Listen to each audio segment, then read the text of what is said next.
We have sacrificed a lot for the creation of this country. Charter of economy हम करें, मुल्क आगे चले। हम ना सिलेक्टेड है ना फॉर्म 47 वाले हैं। We have shot down the enemy's most modern aircraft, including multiple Rafale jets. My favorite field marshal from Pakistan.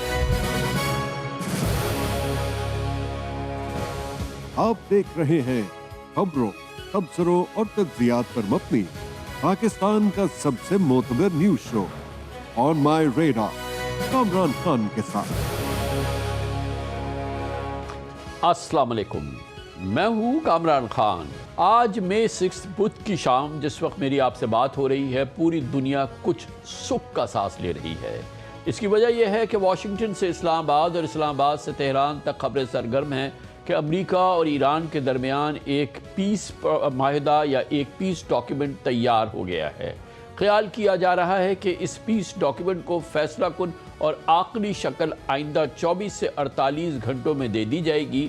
Iran की जानिब से इसकी इब्तदाई मंजूरी मिल चुकी है, लेकिन फैसला और आखिरी मंजूरी आनी बाकी है। इस डॉक्यूमेंट में ईरान के न्यूक्लियर प्रोग्राम को महदूद करने, अमरीकी सैंक्शंस हटाने और स्ट्रेट ऑफ होर्मुज़ खोलने जैसे बड़े नुकात शामिल हैं, ये मुख्तलिफ मीडिया रिपोर्ट्स बता रही हैं। इससे पहले पाकिस्तान की दरख्वास्त पर अमेरिका ने प्रोजेक्ट फ्रीडम भी रोक दिया था। तो क्या वाकई अमन की तरफ कोई बड़ी पेशरफ्त हो चुकी है और ईरान अमेरिका किसी बड़ी डील की तरफ बढ़ रहे हैं?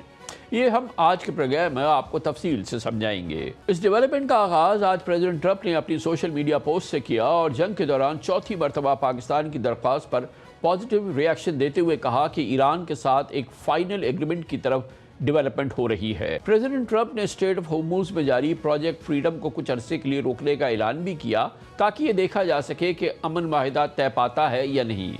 इस एक्शन पर प्राइम मिनिस्टर शहबाज शरीफ ने फौरन का शुक्रिया अदा करते हुए एक पोस्ट में कहा कि पाकिस्तान, सऊदी अरब और दीगर बरादर मुल्कों की दरख्वास्त पर प्रेसिडेंट ट्रंप का पॉजिटिव रिएक्शन खित्ते में अमन, इस्तेहकाम और मुफाहमत को आगे बढ़ाने में अहम किरदार अदा करेगा। एक्स पर अपने एक बयान में प्राइम मिनिस्टर शहबाज शरीफ ने कहा कि हम एक ऐसे माहिदे के लिए बहुत पुरुम्मीद हैं जो खित्ते में पायदार अमन और इस्तेहकाम यकीनी बनाएगा। प्रेसिडेंट ट्रंप के इस पॉजिटिव बयान पर ईरानी वज़ीर ख़ारजा अब्बास अराग़ची ने नाम लिए बगैर अपने रिएक्शन में कहा था कि ईरान मुज़ाकरात के लिए तैयार है, लेकिन माहिदा मुनसिफाना और कॉम्प्रिहेंसिव होना चाहिए। इस हवाले से सबसे अहम डेवलपमेंट आज अमरीकी न्यूज़ वेबसाइट एक्सॉस की एक रिपोर्ट पर सामने आई, जिसमें दावा किया गया कि अमेरिका और ईरान जंग के खात्मे के लिए 1 पेज माहिदे के बहुत करीब हैं। एक्सॉस ने इस माहिदे की कुछ अहम तफसीलात भी शेयर की हैं जो आपको हम दिखाते हैं इस रिपोर्ट में।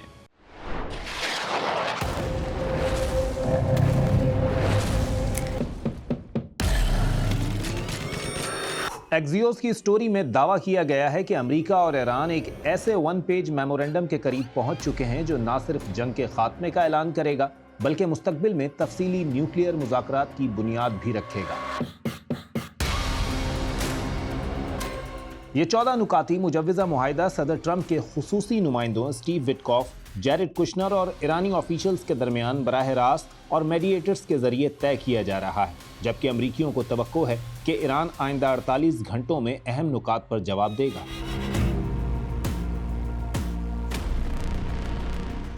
इस मुआहिदे की सबसे अहम पेशरफ्त यह है कि ईरान न सिर्फ यूरेनियम की इनरिचमेंट रोकने पर आमादा नजर आता है, बल्कि हाईली इनरिच यूरेनियम की मुंतकली पर भी रजामंद हो सकता है, जो अब तक अमरीका की सबसे बड़ी शर्त रही है।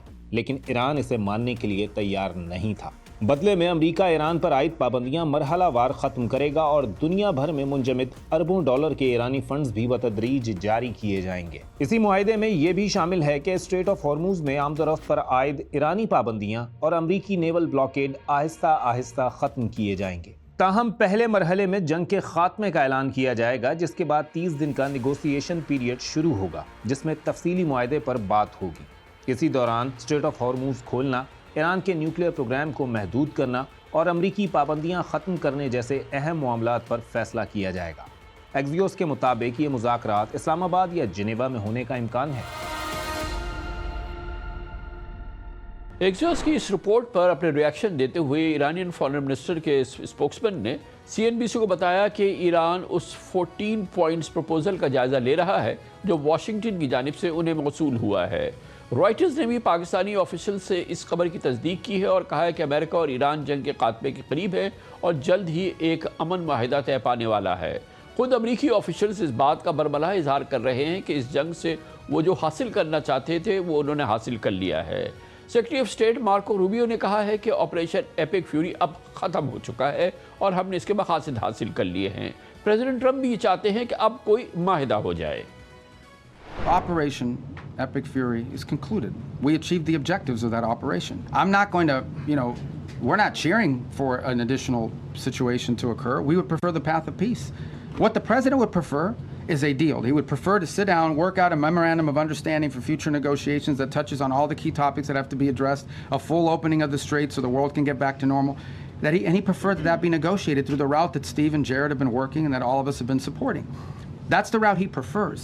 वज़ीर ख़ारजा मार्को रूबियो साफ साफ अल्फाज में कह रहे थे कि प्रेसिडेंट ट्रंप समझते हैं कि ये जंग अब ख़त्म हो चुकी है, अब एक माहिदा होना चाहिए और उसके लिए वो चाहते हैं कि पहले एक मेमोरेंडम ऑफ अंडरस्टैंडिंग, एक MOU साइन हो जाए जिसमें तमाम मसाइल को दर्ज कर लिया जाए, स्ट्रेट ऑफ हॉर्मुज़ को खोल लिया जाए और उसके बाद एक टाइमलाइन के अंदर इन तमाम चीज़ों पर मुज़ाकरात कर लिए जाए। बज़ाहिर ये बहुत ही डूएबल मामला है और जिसका इज़हार आपने बराह रास्त वज़ीर ख़ारजा मार्को रूबियो से सुन लिया। इस पूरे मामले में अब हमने देखा है और ख़ास तौर पे आज देखा कि चाइना पस पर्दा इंतहाई अहम किरदार अदा कर रहा है। आज जिस वक्त माहिदे की खबरें मंजर आम पर आ रही थी उस वक्त ईरान के वज़ीर ख़ारजा अब्बास इराक़ची बीजिंग में थे, जो इस जंग के दौरान उनका पहला दौरा चीन है। इसी दौरान चीन के वज़ीर ख़ारजा वांग यी ने एक गैर मामूली बयान में जंग पर शदीद तशवीश का इज़हार करते हुए कहा कि स्ट्रेट ऑफ हॉर्मुज़ को जल्द और मुकम्मल खोलना चाहिए। दूसरी जानिब ईरान और अमेरिका के दरमियान आग बचोली का सिलसिला भी जारी है। हमेशा की तरह प्रेसिडेंट ट्रंप धमकियों पर उतरे हुए हैं और चंद घंटों पहले उन्होंने एक सोशल मीडिया पर बयान में कहा कि ईरान ने अमन माहिदा तय कर लिया तो ऑपरेशन एपिक फ्यूरी ज़रूर और फौरी तौर पर ख़त्म हो जाएगा और स्ट्रेट ऑफ हॉर्मुज़ ईरान समेत सब के लिए खोल दी जाएगी। लेकिन ऐसा ना हुआ तो ईरान को पहले से शदीद बमबारी का सामना करना पड़ेगा।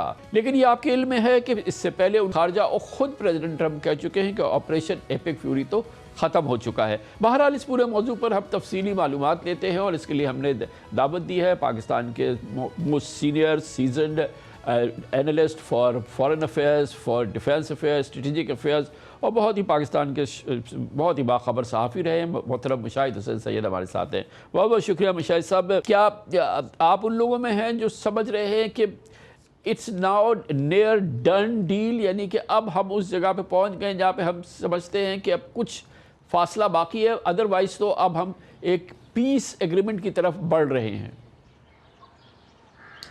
ये बड़ी मेरे ख्याल में पाकिस्तान के लिए और दुनिया के लिए भी बड़ी खुशखबरी है कि आज का दिन तो वैसे भी हम मार्का हक की पहली सालगिरह मना रहे हैं, उसी दिन हमें खुशी दुबाला हो गई है क्योंकि we are close to the mother of all deals, जिसके कलीदी किरदार पाकिस्तान ने अदा किया है और कर रहा है और अब दोनों साइड्स लगता है कि तैयार हैं।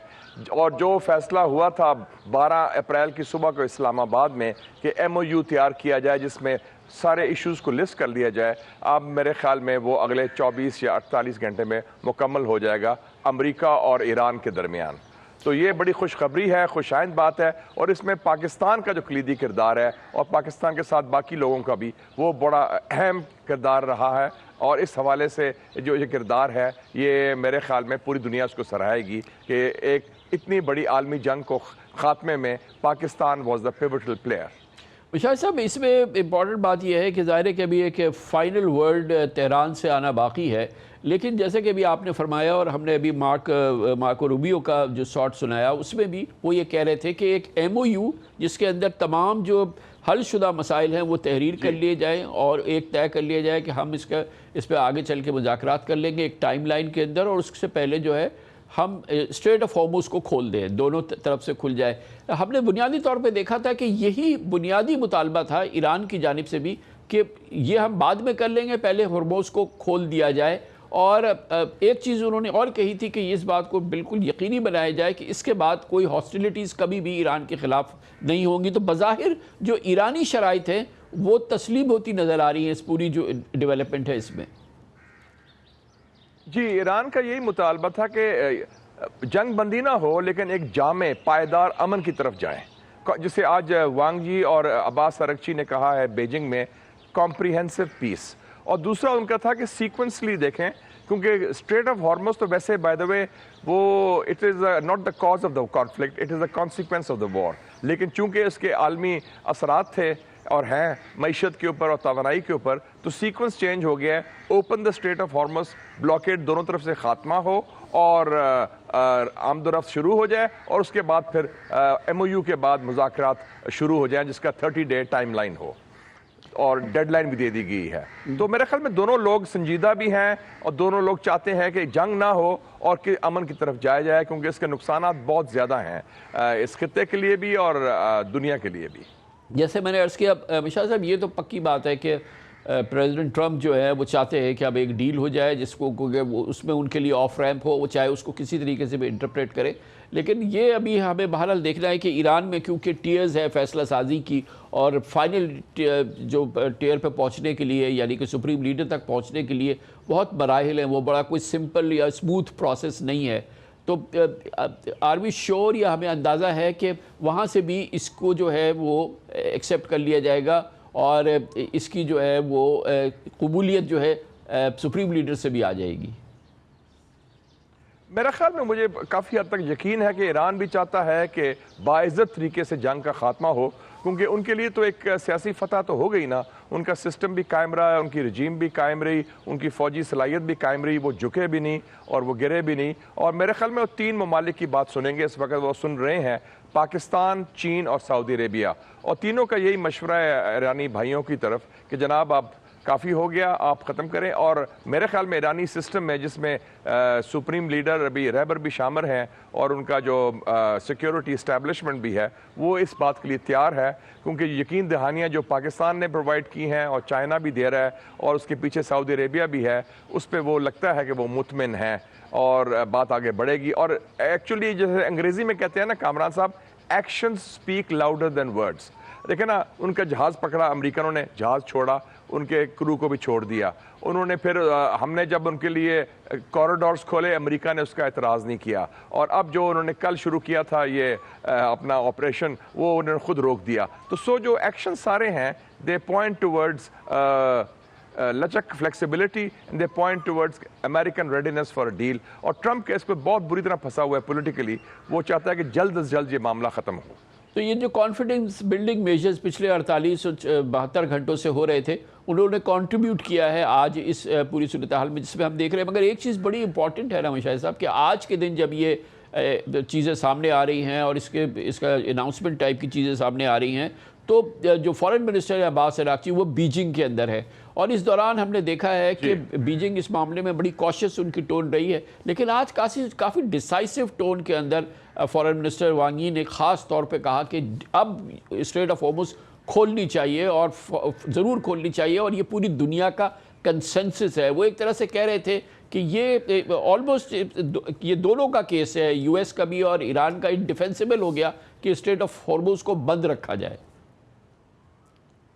आपको याद होगा जब field marshal Syed Asim Munir Tehran गए थे 3 दिन के लिए पिछले महीने, तो उन्होंने हमारे मशवरे पर उन्होंने मशवरा दिया ईरानियों को कि आप स्ट्रेट ऑफ हॉर्मुज़ खोल दें, और स्ट्रेट ऑफ हॉर्मुज़ ईरानियों ने खोल दिया।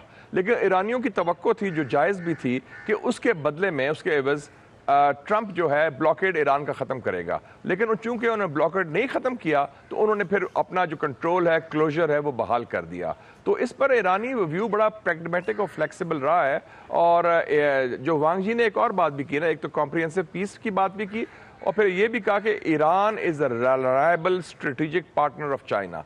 तो ईरान को भी उन्होंने मुतमिन कर दिया कि हम आपके साथ खड़े हैं, UN में हो या वैसे भी स्ट्रेटेजिक हवाले से भी। और साथ साथ ये है कि क्योंकि ये स्ट्रेट ऑफ हॉर्मुज़ तो आलमी एक वाटरवे है ना, जिसका एक कोई मुल्क कंट्रोल नहीं कर सकता। Freedom of navigation is guaranteed under international law, तो उसका खात्मा होना था, लेकिन वो टिट फॉर टैट होना था। ईरान अपना लिफ्ट करे क्लोजर, और साथ अमेरिका ब्लॉकेड लिफ्ट करे, जो अमेरिका गालिबन तैयार हो गया है। तो दोनों तरफ से रजामंदी शामिल है। मुशाहिद साहब, ये भी लग रहा है, खबरें मुख्तलिफ आ रही हैं कि इसके कुछ इंपॉर्टेंट कॉम्पोनेंट जो हैं वो परहैप्स यूनाइटेड नेशंस में जाएं और फिर यूनाइटेड नेशंस की कोई रेजोल्यूशन आए ताकि इसकी कोई सैंक्टिटी बरकरार हो सके। पॉसिबिलिटी है? जी ये बुनियादी वजह है कि आज अब्बास अरगची जो ईरानी फॉरेन मिनिस्टर हैं वो चाइना क्यों गए हैं।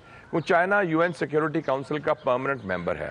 वो चाहते हैं कि अब जब एग्रीमेंट हो जाए, एमओयू इंशाल्लाह इस्लामाबाद में हो जाए और फिर बाकी टॉक्स बाद में जहां मर्जी हो, लेकिन उसका गारंटर, उसकी कानूनी हैसियत, उसका एक लीगैलिटी जो है उसको बाउंड करने के लिए दोनों साइड्स को, वो उसके लिए यूनाइटेड नेशन सिक्योरिटी काउंसिल का एक रेजोल्यूशन होना चाहिए और मेरे ख्याल में वो जायज़ मुतालबा है और उसी बुनियाद पर होगा और चाइना उसको स्पेयर हेड करेगा। और आपको याद होगा कि चाइना ने पिछले महीने भी रेजोल्यूशन पास किया था जिसको पाकिस्तान ने भी सपोर्ट किया था, रशिया ने भी, सोमालिया ने भी यूएन सिक्योरिटी काउंसिल पर, जो ईरान को एकतरफा तौर पर मजम्मत कर रहा था तो हमने उसका नहीं माना। तो उनकी क्रेडिबिलिटी भी कायम है, चाइना की भी, पाकिस्तान की भी है। तो इस हवाले से वो बेसिकली वो यूएन सिक्योरिटी काउंसिल रेजोल्यूशन के लिए वो चाइना गए हैं। और दूसरा वजह उसकी चाइना जाने की ये है कि एक हफ्ते के बाद सदर ट्रंप खुद बीजिंग पहुंचेंगे, तो जो शी जिनपिंग के टॉकिंग पॉइंट्स होंगे सदर ट्रंप के साथ, उसमें ये बात शामिल होगी, ये अबाउट दिस गारंटर और UN security council resolution. Shah साहब, एक और चीज़ जो हमने ये एक्सोएस की आज रिपोर्ट आई है, पूरी दुनिया में इसका जिक्र है, और उसमें जो एक और चीज़ बड़ी इंपॉर्टेंट है उसमें यह है कि सैंक्शंस भी जो हैं वो रिलैक्स होंगी या कम होंगी या ख़त्म होंगी। और जाहिर है कि ईरान की ये बहुत बड़ी एक डिमांड हो सकती है और कंडीशन हो सकती है किसी भी पीस अकॉर्ड के लिए कि सैंक्शन जो उनकी 47 साल से इस दौरान मुख्तलिफ होती गई हैं, बहुत ही ब्रूटल सैंक्शन जो हैं वो ख़त्म हो, जिससे कि उनको कोई उनकी इकॉनमी को नया सांस लेने का मौका मिले। तो ये तो हम एक्सपेक्ट करेंगे ना कि सैंक्शंस भी ख़त्म हो, क्योंकि फिर पाकिस्तान के बराबर में एक वाइब्रेंट इकॉनमी जो है वो जन्म लेगी। देखिए जी, ये बड़ी इंपॉर्टेंट बात आपने की कामरान साहब। ईरान का number 1 priority, be very clear, number 1 priority nuclear नहीं है। न्यूक्लियर तो उन्होंने गिव अप कर दिया, ना वो बम बना रहे हैं, ना उनकी सलाहियत है, ना वो बनाना चाहते हैं। ये कमिटमेंट वो दे चुके हैं। उनके लिए इक्तिसादियात is the key thing. Sanctions are crippling और उसमें काफ़ी तबाही आई है उनकी इकॉनमी को, और वो अब से नहीं कई दहाइयों से चल रहे हैं। तो सैंक्शंस रिलीफ के साथ साथ जो उनके जो पैसा भी सीज किया था अमेरिकन ने, वो भी सुना किस्तों में देने का फैसला हो रहा है कि 120 बिलियन डॉलर्स हैं, गालिबन वो 20 ट्रांचेस में देंगे 20 बिलियन डॉलर्स के। तो ये उनके लिए नंबर 1 इशू सैंक्शंस है, अमेरिका के लिए न्यूक्लियर है और दुनिया के लिए स्ट्रेट ऑफ हॉर्मुस है। तो ये तीनों चीज़ें इकट्ठी हो जाएंगी इंशाल्लाह। मुशाह साहब, इसी दौरान ये भी बड़ी डेवलपमेंट है कि बराह रास्त अमेरिकन एक्विसेंस या प्रेसिडेंट ट्रंप की एक्विसेंस के साथ ईरान ट्रांजिट ट्रेड शुरू हुआ है। उस वक्त जबकि जंग जारी थी, उस वक्त जबकि सैंक्शंस थी, और पाकिस्तान और ईरान के दरमियान ये एक बहुत ही सिग्निफिकेंट डेवलपमेंट हुई है। ये सिर्फ आई एम श्योर कि ये वॉर रिलेटेड नहीं है, बल्कि ये एक मेजर स्ट्रेटिजिक जो है वो आउटरीच है जिसका कि आगाज़ हो रहा है पाकिस्तान और ईरान के दरमियान। देखिए ना, that was a CBM from the American side also. आपने देखा कि जब सदर ट्रंप से परसों पूछा गया, एक शरारती सवाल पूछा गया कि जी वो पाकिस्तान ने ये कर दिया है, आपने तो ब्लॉकेट किया है। उनका छोड़ो यार, मुझे पता है इसका, छोड़ो, और Pakistan is a great country, और तारीफ की हमारी। तो इसका मतलब है उन्होंने एक अंदिया दे दिया कि आइंदा का जो नक्शा उभर रहा है इस खित्ते के हवाले से, इक्तिसादी हवाले से, सियासी हवाले से और स्ट्रेटेजिक हवाले से, उसमें ईरान का जो रोल है as part of economic connectivity वो बड़ा की है। और ये हमारे लिए बड़ा अहम है कामरान साहब, हमारी मईशत के लिए, क्योंकि अगर पाइपलाइन की इजाज़त मिल जाती है, सैंक्शन ख़त्म हो जाते हैं, तो आपके तो 40% कम कॉस्ट आ जाएगी। गैस का वो इशू जो है इंपोर्ट करने का, आपकी तवानाई का बहुत बड़ा एक इंकलाबी तब्दीली आ जाएगी आपके मईशत के लिए भी, आपके मुल्क के लिए भी। तो ये बड़ी खुशाइंद बात है, और इसलिए आपने देखा कि पाकिस्तान ने जो कदम उठाया 26 अप्रैल को, बड़ा एक सिग्निफिकेंट था, और वो सब ने कबूल भी कर लिया और किसी ने एतराज़ भी नहीं किया बशमूल अमरीका। शाह साहब, ये तो बिल्कुल ठीक है, यूएस और ये ईरान का एक्सक्लूसिव इशू नहीं है। अब ये तो पूरे रीजन का इशू है, पूरे वेस्ट एशिया का इशू है, और ख़ास तौर पे ये जो पिछली 2 महीने की जंग की सूरत हाल रही, इसमें बहुत बड़ा एक मसला खड़ा हुआ है जो गल्फ़ स्टेट्स पे ईरानियन अटैक्स हुए हैं, और फिर उसके बाद जो बिल्कुल र्यून हो गए ताल्लुकात, जिसको कहना चाहिए, ईरान के और बहुत सारी गल्फ़ स्टेट्स के साथ। ये जो माहिदा होगा, इसमें इन स्टेट्स का और जो इनकी रिजर्वेशंस है, या इस हवाले से जो हालात ख़राब हुए हैं पिछले 2-3 महीने, इस 2 महीने के दौरान, वो रिपेयर हो, उनके लिए भी तो एक प्रॉपर रेजोल्यूशन चाहिए होगा ना, कि हालात बिल्कुल पुरसुकून हो जाए इस लेवल पर भी। वो उसके दो पहलू हैं, एक उनका एक बाहमी पहलू है ईरान का और उन 6 ममालिक का, और मैं समझता हूँ उनमें से 3 ममालिक ऐसे हैं जिससे ईरान के ताल्लुकात मेरे ख्याल में जल्दी मामूल पर आ जाएंगे, जिसमें सऊदी अरेबिया, ओमान और कतर शामिल हैं। लेकिन जो तलखी ज़्यादा है ईरान की इस वक्त UAE के साथ है, बहरीन के साथ है, कुवैत के साथ है। तो एक तो बाहमी एलिमेंट है। दूसरा एलिमेंट बड़ा इंपॉर्टेंट है जिसमें पाकिस्तान भी एक एलिमेंट फिक्र करेगा, एक फैक्टर है, वो है कि इस खिते की सलामती के हवाले से सिर्फ स्ट्रेट ऑफ हॉर्मुज़ नहीं कि आइंदा भी जो सिलसिला है, क्योंकि 16 अमेरिकन अड्डे थे वो सारे तबाह हुए, उसमें 40,000 अमेरिकन ट्रूप्स थे वो सारे वहाँ से निकल गए, और काफ़ी हमारे जो गल्फ़ के भाई हैं, मुसलमान छोटे ममालिक हैं, वो डिफेंसलेस रहे। तो कोई नया सिक्योरिटी का, सलामती का निज़ाम की बात भी हो रही है जिसमें पाकिस्तान और तुर्की का एक कलीदी किरदार हो, जैसे हमने सऊदी अरेबिया से मुआहदा किया है। तो वो एक कलेक्टिव सिक्योरिटी अरेंजमेंट रीजन के हवाले से अलहदा एक हो सकता है और होना चाहिए भी मेरे ख्याल में। और उसके मुतालबात मैंने देखे हैं, गल्फ़ के रीजन से खुद आ रहे हैं। शेख हमद बिन जासिम हैं, former prime minister of Qatar, उन्होंने ये कहा है कि GCC plus Pakistan and Turkey कुछ करें। कुछ कुवैत के इंटेलेक्चुअल्स की बात मैं सुन रहा था, उन्होंने भी कहा है। तो इस हवाले से ये बातें अब आगे आ रही हैं, वो सेकंड स्टेप में होगा, day after tomorrow, after the agreement.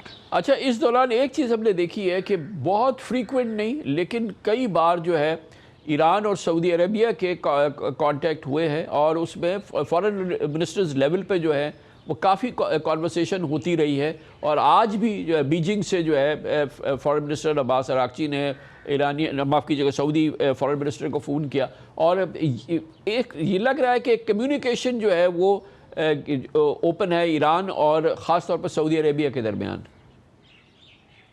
ये बड़ी इंपॉर्टेंट बात है कि इसमें पाकिस्तान ने बड़ा इंपॉर्टेंट किरदार अदा किया कि एक तो अमेरिका और ईरान की कम्युनिकेशन जो पीस डील के हवाले से अलहदा है, लेकिन जो दो हमारे ख़ास ताल्लुकात वाले मुल्क हैं मुस्लिम दुनिया में, किंगडम ऑफ सऊदी अरेबिया और इस्लामिक रिपब्लिक ऑफ ईरान, इनको हमने तलखी कम करने में, इनकी गलतफहमियाँ दूर करने में, इनको जोड़ने में हमारा भी कलीदी किरदार है पाकिस्तान का। और आपने देखा कि पिछले कोई 28-29 दिनों से ईरान ने कोई रॉकेट, कोई मिसाइल नहीं फायर किया सऊदी अरेबिया पर, और जैसे आपने सही फरमाया तो उनका रेगुलर चैनल ऑफ कम्युनिकेशन कायम और दायम है।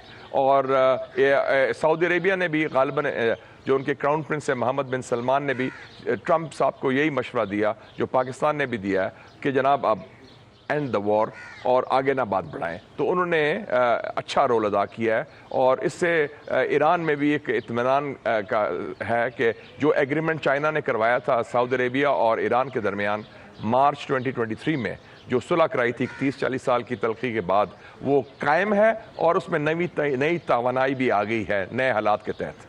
और पाकिस्तान और चीन कलीदी किरदार अदा कर रहे हैं, इन दोनों का पुल बन गए हैं तेहरान और रियाद के दरमियान। मुशाहिद साहब, ये जो पीस MOU तैयार हो रहा है जो कि बेसिक डॉक्यूमेंट होगी, जो कि अब हम सुन रहे हैं, और वो फिर उसके लिए बातचीत हो रही है ईरान से जो भी होना है, और ख्याल ये है कि 24-48 आवर्स के अंदर इसका कुछ होगा, तो फिर एक प्रॉपर सिग्नेचर होगा ना, एक अकॉर्ड होगा ना, और फिर वो इस्लामाबाद में ही होना चाहिए होगा, क्योंकि ज़ाहिर है कि सब कुछ इस्लामाबाद की वजह से हुआ है, सारी मीडिएशन इस्लामाबाद ने की है। Prime minister Shehbaz Sharif, field marshal Asim Munir day in day out वो इसमें शामिल रहे। तो अब जब अकॉर्ड साइन हो तो वो इस्लामाबाद में ही होना चाहिए ना। मेरे ख्याल में 2 फेज़ चीज़ होगी। जो सिग्नेचर होगा अकॉर्ड का, जो तारीखी मुआहदा है, मतलब पहला मुआहदा होगा कई 2015 के मुआहदे के बाद अमेरिका और ईरान के दरमियान, तो वो मेरे ख्याल में उसका जो मुकाम है, उसका जो वेन्यू है वो इस्लामाबाद होगा।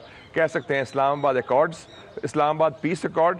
और जो सेकंड फेज़ होगी जिसमें तवील मुज़ाकरात होने हैं, डिफरेंट सेशंस होने हैं, 30 दिन की मोहलत है, वो शायद वो शिफ्ट कर दें जनीवा। लेकिन जो पहला एग्रीमेंट है, जो मदर ऑफ ऑल डील्स जो मैं कहता हूँ, वो इंशाल्लाह इस्लामाबाद में ही होगा, पाकिस्तान के ज़ेर निगरानी और हमारी मेज़बानी के तहत, जो दोनों ने कबूल किए, क्योंकि दोनों को पाकिस्तान पर मुकम्मल एतमाद है।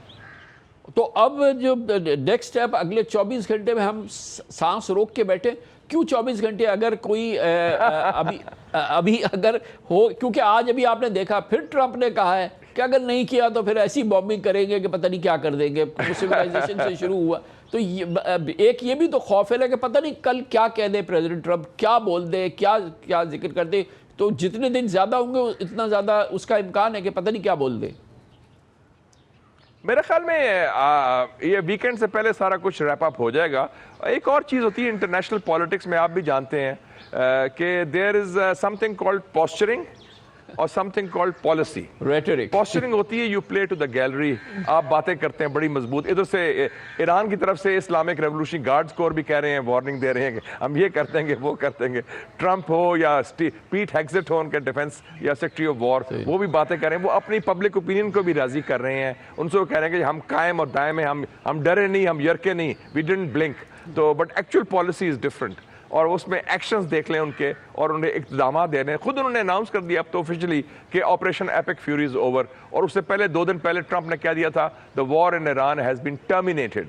तो वो बड़ा, और हमने तबाह कर दिया, न्यूक्लियर भी खत्म हो गया। तो आई थिंक दोनों side will claim victory which is fine, they are entitled to that. तो मगर मेन चीज़ है कि ऑब्जेक्टिव अगर उससे अमन कायम होता है तो बहुत अच्छी बात है। मगर ये कि जाहिर है कि अमन डॉक्यूमेंट की आज बात तो हो रही है, अमन की आज बात तो हो रही है, ये बड़ा एक इम्पॉर्टेंट है क्योंकि अब से कोई 8-10 दिन पहले ये तो ब्रेक डाउन सा हो गया था ना कि अमेरिकन आए नहीं, वाइस प्रेसिडेंट आ रहा था, वो टर्मैक से वापस चला गया, फिर स्टीव विटकॉफ और जेरेड कुशनर आ रहे थे, वो एयरपोर्ट से वापस चले गए, ईरानी यहाँ से चले गए और टोटल ब्रेक डाउन हो गया। बट समथिंग हैपेंड, क्योंकि ये तो बिल्कुल एक दिल शिकन बात थी ना, लेकिन जो पाकिस्तान की लीडरशिप है जो कि इसने सबने मीडिएट किया है, तो it's must be very interesting ये जो पिछले 8-10 दिन के दौरान हुआ है, जिससे कि रिकन्स्ट्रक्ट हुई ये सारी सिचुएशन जो कि एक ब्रेकडाउन का शिकार थी। ये भी एक बड़ी इंटरेस्टिंग बात है। इसकी कुछ शुद्धबुद्ध है, क्या हुआ? वैसे मेरा वही असेसमेंट था जब ये हुआ ब्रेकडाउन, मुझे BBC ने भी पूछा, अल जजीरा ने भी, मैंने उस वक्त भी कहा था कि ये हो रहा है लेकिन ये एक स्टेलमेट है, ये ब्रेकडाउन नहीं है। और स्टेलमेट इसलिए है कि ठीक है उधर मामला रुक गया है, कोई लॉबीज भी काम कर रही हैं, दोनों तरफ से इश्यूज आ रहे हैं, लेकिन ये क्योंकि they are very close to an agreement. असल में कामरान साहब वो 21 घंटे जो इस्लामाबाद में थे 11-12 अप्रैल को, ये जो MOU जो हम बात कर रहे हैं इसका मसवदा काफ़ी हद तक तैयार हो चुका था। वो तो आखिरी वक्त वो पुल आउट कर दिया ट्रंप ने उसको, JD वैंस को, और वापस चले गए एम्प्टी हैंडेड, वरना वो ऑलमोस्ट तैयार था। तो इसके लिए मैं समझता हूँ कि पाकिस्तान को बहुत क्रेडिट जाता है ये, ख़ास तौर पे फील्ड मार्शल सईद आसिम मुनीर को, कि उन्होंने जो रोल अदा किया। फिर डार साहब का भी बड़ा रोल है, he has been on the telephone also talking to Abbas अरगची और दूसरे दोस्तों को भी। तो पाकिस्तान की बड़ी एफर्ट्स थी और इसमें बड़ा एक अल्लाह ताला का बड़ा फजल है, we should be proud as Pakistanis, कि जो किस किस्म का जो एतमाद उन्होंने हम पर, दे repose this confidence and trust कि पाकिस्तान वाकई ऑनेस्ट ब्रोकर है, पाकिस्तान वाकई खुश असलूबी से और खलूस से नीयत से काम कर रहा है और ये अमन के लिए कर रहा है। और उसमें हमने इनको सिर्फ एक पुल का किरदार नहीं अदा किया, हमने उनको आइडियाज़ भी दिए, हमने उनको मशवरे भी दिए। जैसे हमने उनको भी कहा कि ये आप ब्लॉकेड लिफ्ट करें ट्रंप को, हमने ईरानियों को भी कहा कि आप स्ट्रेट ऑफ हॉर्मज़ खोल दें, हम उनको भी कहा कि आप हौत हौला रखें जैसे कहते हैं। तो हमारा मशवरा सुना भी गया और माना भी गया। ये अच्छी खुशाइंद बात है, चाहे वाशिंगटन DC हो और चाहे तेहरान हो, and it's not easy to reconcile the two, but we manage that. 47 साल के बाद पहली दफ़ा हमने उन दोनों लीडर्स को एक कमरे में लेके उनकी मुलाकात करा दी, उनके हाथ मिला दिया और मुस्कुराहट भी उनके चेहरे में आ गई और एक नॉर्मल सिविलाइज्ड गुफ्तगू करा दी। ये तो बड़ी तारीखी डेवलपमेंट है, पाकिस्तान की बहुत बड़ी एक अचीवमेंट है। शायद फख्र होना चाहिए। फील्ड मार्शल आसिम मुनीर शायद वाहिद इंटरनेशनल पर्सनैलिटी हैं जिन्होंने के पिछले 4 वीक में 4 बार प्रेसिडेंट ट्रंप से अपनी प्रपोजल, अपनी सजेशन पे यस करवाया और प्रेसिडेंट ट्रंप ने बाकायदा उसका क्रेडिट भी दिया उनको। तो ये तो इन्फ्लुएंस और ये हमारी रीच हो गई है। तो अब हमारी इकॉनमी वगैरह, हमारे दूसरे मसाइल जो कि असल हमारे मसले हैं, उसमें फिर प्रेसिडेंट ट्रंप से यस मिलेगी और कुछ उस हवाले से भी कुछ हम देखेंगे कि सब कुछ तो हमने कर लिया। अब वो जो रियल टर्म्स है, डॉलर सेंट्स जो हैं, नॉट इन कैश फॉर्म, लेकिन बहरहाल एक हमें इस हवाले से कुछ एक्सपेक्टेशंस तो होनी चाहिए ना। नहीं, वो तो बिल्कुल, वो हमें उसके डिविडेंड जरूर मिलेंगे, लेकिन कामरान साहब इसमें कहता था ना शेक्सपियर जूलियस सीजर में, dear Brutus the fault lies in अस। आप अपनी ब्यूरोक्रेसी को ठीक करें, अपना लाल फीता ठीक करें, आप इन्वेस्टर्स को मौका दें। आपने तो जकड़ा हुआ है पाकिस्तानी इन्वेस्टर्स को, आप उनको खुली फिजा दें, आप उनको मौके दें। इस मुल्क में इतनी जान है, पीपल विल ब्लॉसम। ये जो स्ट्रेट कंट्रोल्स हैं और अननेसेसरी रेगुलेशंस रूल्स, हमने तो एक पुराने जो कम्युनिस्ट सिस्टम होता था 50-60s की इकॉनमी बनाई हुई है जिसमें वो पर्क्स और प्रिविलेज रखे हुए हैं, और वो हमें अपना माइंडसेट चेंज करना पड़ेगा। ये issue is in Islamabad, in the bureaucracy इन इस्लामाबाद, वो हमें चेंज करना पड़ेगा, वरना कोई ISFIC आ जाए, कोई और इन्वेस्टमेंट भी आ जाए, वो कामयाब नहीं होगी। Plus the security issue at home, तो ये दोनों चीज़ें हमें करनी पड़ेंगी। Thank you so much sir, बहुत बहुत शुक्रिया जनाब मुशाहिद हुसैन सैयद। अमेरिका और ईरान के दरमियान मुमकिन अमन माहिदी की खबरों ने ग्लोबल इकॉनमी में भी नई जान डाल दी। गोया अमन की हवाएं चलीं तो आलमी मार्केट्स ग्लोबल मार्केट झूम उठी हैं। अमेरिका से यूरोप और एशिया तक इन्वेस्टर्स का एतमाद बहाल होना शुरू हुआ है और हमेशा की तरह सबसे पहला और बड़ा रद्द-ए-अमल तेल की कीमतों में आया, जहां ब्रेंट क्रूड 6.6% कमी से $103 फी बैरल तक ट्रेड करता रहा, जबकि WTI भी तकरीबन 6.3% कमी से $95 फी बैरल तक आ गया। आज एक वक्त में ब्रेंट क्रूड $96 फी बैरल तक भी आ गया था। ये कमी इसलिए गैर मामूली है क्योंकि एक ही दिन में पिछले एक महीने की ये सबसे बड़ी गिरावट है और कीमतें 2 हफ्तों की कम तरीन सतह पर आ गई थी, क्योंकि पाकिस्तान की इम्पोर्ट बेस्ड इकोनॉमी में तेल की कीमतें मेक और ब्रेक का किरदार अदा करती हैं। आज ही पाकिस्तान स्टॉक एक्सचेंज ने भी जबरदस्त रिकवरी दिखाई, जहां एक ही दिन में 6,962 पॉइंट्स का इजाफा हुआ, तकरीबन 4.25% मार्केट बढ़ गई और मार्केट 1,71,704 पॉइंट्स पे बंद हुई। आज ट्रेडिंग के दौरान एक वक्त में मार्केट 7,346 पॉइंट्स की बुलंद तरीन सतह पर भी पहुंची, जो इन्वेस्टर्स के एतमाद में बेहतरी की अक्कासी करती है। दिलचस्प बात यह भी है कि आज मार्केट उस सतह से भी ऊपर जा चुकी है जो जंग से पहले 27 फरवरी को 1,68,062 पॉइंट्स पर थी। मार्केट्स के लिए अच्छी खबर, अवाम के लिए अच्छी खबर, अक़वाम आलम के लिए अच्छी खबर। अल्लाह करे ये माहिदा मुकम्मल भी हो जाए, सिग्नेचर भी हो जाए और मुज़ाकरात भी शुरू हो जाए। इस पर बात करते हैं ख़ास तौर पे इकनॉमिक रिकवरी के हवाले से, पाकिस्तान के इकनॉमिक प्रॉस्पेक्ट्स के हवाले से। हमारे साथ मौजूद हैं जनाब शाहिद अली हबीब, चीफ एग्जीक्यूटिव ऑफिसर आरिफ हबीब लिमिटेड। बहुत बहुत शुक्रिया शाहिद भाई, आपने हमें ज्वाइन किया है। ज़्यादा इम्पॉर्टेंट जंग माहौल या सबसे ज़्यादा इम्पॉर्टेंट जो है वो तेल की कीमतें होती हैं, क्योंकि पाकिस्तान की इकॉनमी जो है ज़ाहिर इम्पोर्ट बेस्ड इकॉनमी, इतना बड़ा हमारा इम्पोर्ट बिल है, तेल का बिल है। तो आज जैसे मिसाल के तौर पे मार्केट्स कॉन्फिडेंट थी, कुछ सेलिब्रेट कर रही थी, हमारी स्टॉक मार्केट भी कर रही थी, तो उसकी बड़ी वजह पीस एग्रीमेंट है। ज़ाहिर है कि उसकी वजह से ऑयल प्राइसेस जो हैं वो बहुत सिग्निफिकेंटली ड्रॉप हुई हैं। तो हमारे लिए सबसे इत्मीनान की बात यह है कि ऑयल प्राइसेस जो है वो काबू में आ जाएं। जी बिस्मिल्लाहिर्रहमानिर्रहीम, अस्सलाम वालेकुम। जी आपकी बात बिल्कुल सही है। Peace agreement is very important because if peace agreement is there then definitely oil price will come down. तो डेफिनेटली ऑयल प्राइस का बहुत ही इंपॉर्टेंट है कंट्रीब्यूशन, बिकॉज ऑयल प्राइस की वजह से इन्फ्लेशन का एलिमेंट आता है। हमने अभी आपने देखा, आपने जो एक बात कही कि हमारा इंडेक्स जो है वो प्री वॉर के लेवल से ऊपर आ गया है, और प्री वॉर जो है उस वक्त इंटरेस्ट रेट हमारा 10.5 था, आज 11.5% है। इवन इंटरेस्ट रेट भी ऊपर है 1%, फिर भी हम उसके आगे चले गए। मतलब ये है कि लोगों को कॉन्फिडेंस चाहिए, इन्वेस्टर्स को कॉन्फिडेंस चाहिए कि आगे जो इन्फ्लेशनरी आउटलुक है वो कंट्रोल में रहेगा, बहुत ज़्यादा ऊपर नहीं चला जाएगा, जिसकी वजह से इंटरेस्ट रेट बहुत ज़्यादा नीचे नहीं जाएगा। और स्टेट बैंक ने चूँकि प्रोएक्टिव अप्रोच करी है, और उन्होंने ये अप्रोच करी है कि आगे जाके अगर थोड़ा सा ज़्यादा ये लिंगर ऑन हुई ये वॉर तो ये इम्पैक्ट्स होंगे, इसकी वजह से ये अप्रोच की गई है। तो मेरे ख़्याल से एक कॉन्फिडेंस लोगों को गया है कि इतना ज़्यादा इंटरेस्ट रेट आउटलुक जो है वो बहुत ज़्यादा हाइक नहीं होगा, और लिक्विडिटी मार्केट में बहुत ज़्यादा है। आपने बिल्कुल सही कहा कि ऑयल प्राइस नीचे जाएगी, इसकी वजह से अब तो पिछले 1-1.5 महीने से यही हो रहा है कि ऑयल प्राइस अगर ऊपर होती है तो मार्केट नीचे जाती है, ऑयल प्राइस नीचे जो होती है मार्केट ऊपर जाती है।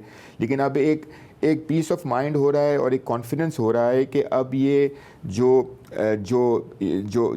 वॉर जो है उसमें जो सीज़ फायर हुआ है, इसके बाद अब दोबारा से वॉर शुरू नहीं होगी, लेकिन ये कॉन्फिडेंस आ गया है, और इसकी वजह से ऑयल की प्राइस अब कम होना शुरू होगी इंशाल्लाह। मार्केट में लिक्विडिटी बहुत ज़्यादा है, मार्केट के नंबर्स, मार्केट के कॉर्पोरेट प्रॉफिटेबिलिटी के अगर आप 9 महीने के रिज़ल्ट भी अगर आप देखें तो तकरीबन 8.5-9% की ग्रोथ है। मतलब हमारी पूरे साल की तकरीबन 2 ट्रिलियन की प्रॉफिटेबिलिटी होगी इंशाल्लाह इस साल FY26 में, जो कि 8.5-9% की ग्रोथ। कहाँ से आती है ये ग्रोथ, ये प्रॉफिटेबिलिटी, कॉर्पोरेट अर्निंग्स, ये जिसकी आप बात कर रहे हैं? क्योंकि कंट्री की ग्रोथ जो है वो तो 2.5-3% है, 3% है। तो ये इस जगह पे जहाँ पे ग्रोथ ये हो, वहाँ पे ये ग्रोथ जो है वो उसकी आपने जैसे फरमाया एक है, थोड़ी सी उसमें हैरत भी होती है, लेकिन फिर भी इस गुंजाइश बहुत कम है। नहीं, मैं आपको बताता हूँ। देखिए, इस दफ़ा जो नंबर्स हैं वो ये बता रहे हैं कि ऑल्दो बैंकिंग सेक्टर में 3% की ग्रोथ हुई है। अगर हम देखें, बैंकिंग सेक्टर में इतनी ज़्यादा ग्रोथ नहीं हुई, ऑलरेडी बहुत ज़्यादा ग्रोथ हो चुकी थी। लेकिन जो सबसे ज़्यादा कंट्रीब्यूशन है वो आप देखें वो फार्मास्यूटिकल सेक्टर में है, जिसमें कोई 50%, 40 से 42% की ग्रोथ हुई है, क्योंकि उसमें डीरेगुलेशन हुआ है, उसमें कुछ गवर्नमेंट ने अच्छे इकदाम किए हैं जिसकी वजह से हुआ है। इसके अलावा फूड सेक्टर में 17 से 20% की ग्रोथ हुई है।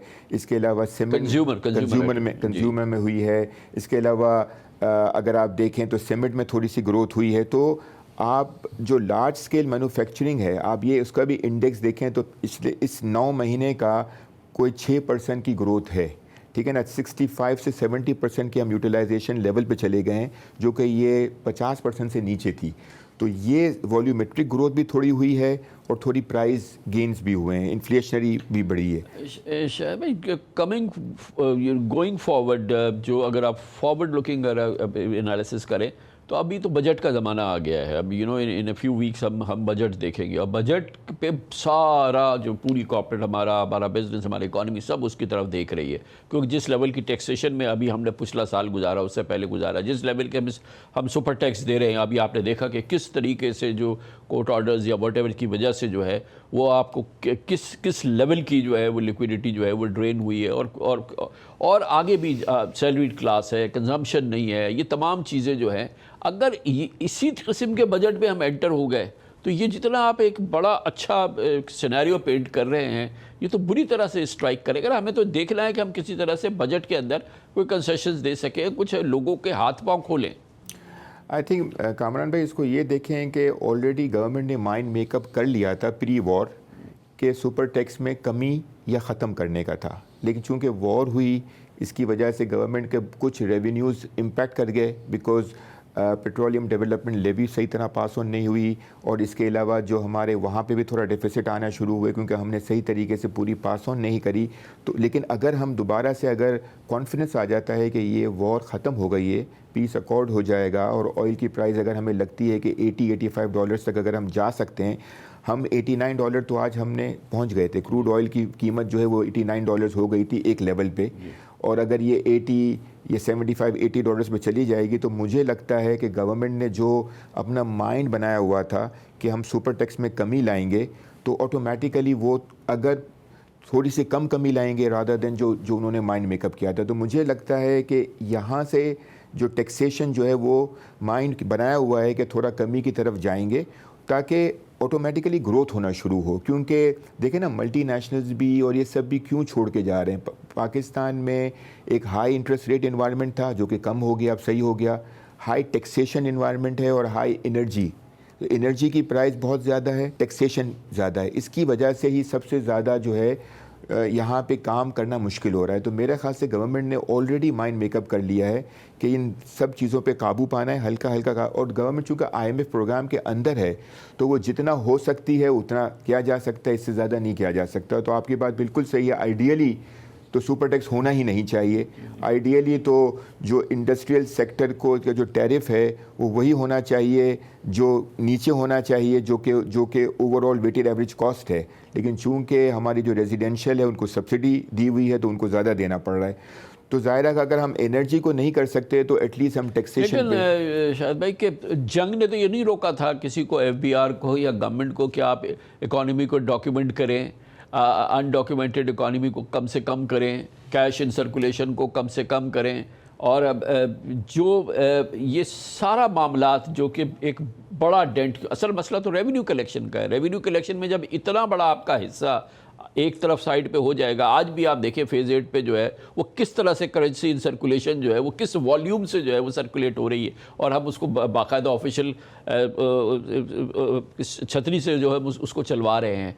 तो ये आपकी बात बिल्कुल सही है। ये लास्ट बजट में भी इनको रिकमेंडेशन दिया गया था कि रिटेल सेक्टर पे आप टैक्सेशन करें, जो कि बिल्कुल भी टैक्स नेट में नहीं है। एग्रीकल्चर पे थोड़ा टैक्स बढ़वाएं, जो कि प्रोविंशियल लेवल की बात है, लेकिन उनको कुछ बढ़वाना चाहिए। I think real estate sector में अच्छा खासा टैक्सेशन हो चुका है, और लेकिन मेरा ख्याल से एग्रीकल्चर और रिटेल सेक्टर पे बहुत ज़्यादा गुंजाइश है, और उन्होंने यही कहा था। और ये भी सॉरी शायद क्योंकि टाइम कम है कि आगे फॉरवर्ड लुकिंग ये जंग जैसे ठहरती है, और जैसे कि इंशाल्लाह भी ठहर ही रही है और ठहर जाएगी, गोइंग फॉरवर्ड जो है ना बाय द एंड ईयर और नेक्स्ट ईयर फर्स्ट क्वार्टर तो ऑयल प्राइसेस तो बहुत नीचे जाएंगी और काफ़ी हद तक जो है वो सिंक करेंगी। और ख्याल ये है कि शायद इन 9 मंथ्स और 10 मंथ्स हम फिर वो ग्लट वाली सिचुएशन देखें जो प्री वॉर हम देख रहे थे। तो ये भी तो देखना चाहिए बजट बनाने वालों को कि आगे जो सूरत हाल है उसमें गुंजाइश भी पैदा हो रही है, और फिर अगर वो कुछ मेहनत करें, डिजिटाइज़ करें, इकॉनमी को डॉक्यूमेंट करें, तो फिर वो कंसेशन जो देने हैं वो बिजनेस को और कॉर्पोरेट को वो देने चाहिए ना। आपकी बात बिल्कुल सही है कि जैसे ही हम प्री वॉर लेवल पे आ जाएंगे, हमारी कॉस्ट ऑफ प्रोडक्शन कम हो जाएगी और हमारी यूटिलाइजेशन लेवल बढ़ जाएगा, और हमारी डेफिनेटली उसके ऊपर और ज़्यादा गवर्नमेंट को टैक्सेशन मिलेंगे इंशाल्लाह। तो इसके ऊपर बिल्कुल अच्छे फैसले करने चाहिए, और ये अगर करेंगे तो जाहिर है बिज़नेस के लिए भी अच्छा होगा, बिज़नेस के रेवेन्यूज़ भी बढ़ेंगे, प्रॉफिटेबिलिटी बढ़ेगी, और इंशाल्लाह मार्केट भी इसका इम्पैक्ट करेगी। और मार्केट जो आजकल 7.5 के मल्टीपल पे है वो री-रेट हो सकती है अगर ये सारी चीज़ें हों।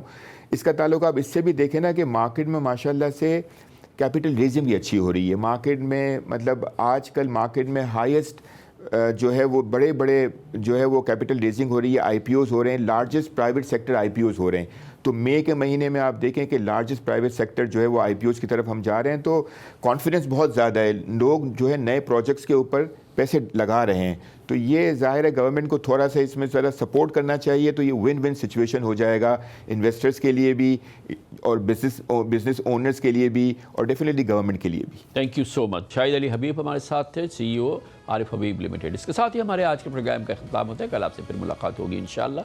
कल तक के लिए कामरान खान को इजाज़त। अल्लाह हाफ़िज़।